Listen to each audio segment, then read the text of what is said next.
मंच पे उपस्थित सभी मान्यवर नेतागण और मेरे सामने लाखों की संख्या में उपस्थित मेरे देशभक्त देशप्रेमी भाई और बहनों, हम सबको पता है कोई चुनावी रैली नहीं है। अपनी दो बहनें हिम्मत से लड़ रही है। अगर बहन हिम्मत से लड़ रही है तो भाई कैसे पीछे रहेगा। और इसलिए हम सब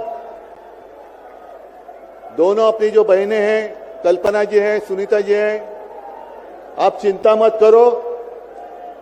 सिर्फ हमें नहीं, पूरा अपना देश हिंदुस्तान आपके साथ में है। देश में जो स्थिति है मैं दोहराना नहीं चाहूंगा। एक कुछ दिन पहले आशंका थी कि क्या हमारा देश तानाशाही की ओर चल रहा है, लेकिन अब वो आशंका नहीं रही, अब वो सच्चाई है। अगर बीजेपी सरकार को ऐसे लग रहा होगा कि अरविंद जी को अरेस्ट किया, हेमंत जी को अरेस्ट किया तो लोग डर जाएंगे, लेकिन उनको आज तक पता नहीं, उन्होंने अपने देशवासियों को कभी पहचाना नहीं। मेरे भारत का हर कोई डरने वाला नहीं, लड़ने वाला है।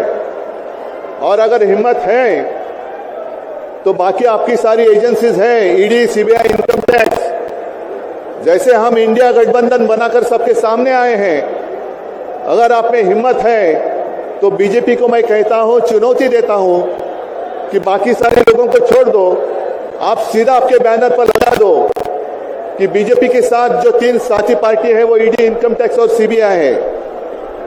लेकिन अब समय आया है, कितने दिन तक हम उनकी आलोचना करते रहेंगे। अब तो उनका सपना ऐसा है कि 400 पार।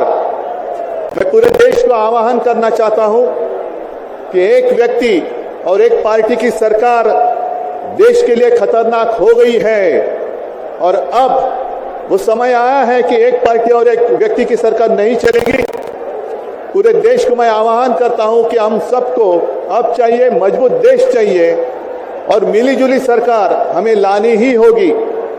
देश में जितने सारे प्रांत हैं, जितने सारे राज्य हैं, उनका सम्मान करने वाली सर्वतोमुखी सरकार अगर हम लाते हैं तो ही देश बच सकता है, नहीं तो फिर आपका सवाल है, आपका भविष्य आप किसके हाथ में देना चाहते हो। हम सारे आए हैं चुनाव के प्रचार के लिए नहीं आए हैं, हम प्रजातंत्र की रक्षा के लिए आए हैं। और कैसी सरकार है, अरविंद जी के ऊपर इल्जाम लगा दिया, डाल दिया जेल में। हेमंत जी के ऊपर इल्जाम लगा दिया, डाल दिया जेल में। ये कौन सा तरीका है। इनके पास जितने सारे लोग हैं, मैं आपके सामने आने से पहले कुछ पत्रकारों के साथ वार्तालाप कर रहा था और उन्होंने कहा कि उद्धव जी अब उन्होंने इनको साथ में ले लिया, उनको साथ में ले लिया। जिनके ऊपर भ्रष्टाचार के आरोप खुद भाजपा ने लगाए थे, उनको उन्होंने वॉशिंग मशीन में डालकर साफ सुथरा नैला धोला कर अपने मंच पर विराजित कर दिया। तो आप क्या विश्वास रख सकते हैं। जितने देश में भ्रष्ट लोग हैं, उन सारे लोगों को इकट्ठा लेकर बीजेपी देश को विकास के राह पर लेके जा सकता है।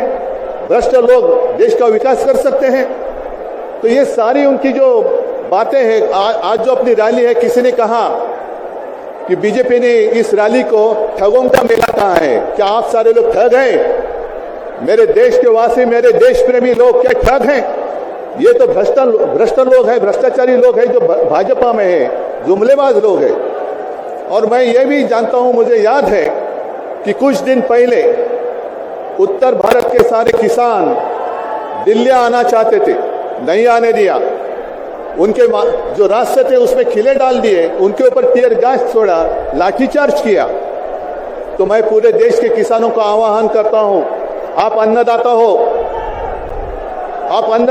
अन्नदाता देवो भव हमारी संस्कृति है।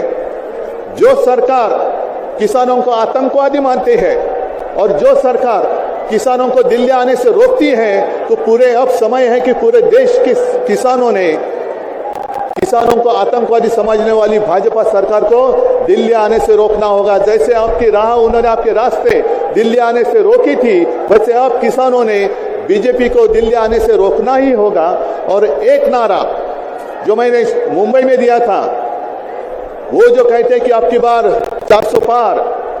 मैं आपको आह्वान करता हूं कि जहां से आप आए हुए हैं आप जाओ, अपने घर पे जाओ, जहां भी जाएंगे गांव में जाओ, लेकिन एक नारा आपको देना होगा तानाशाही के खिलाफ।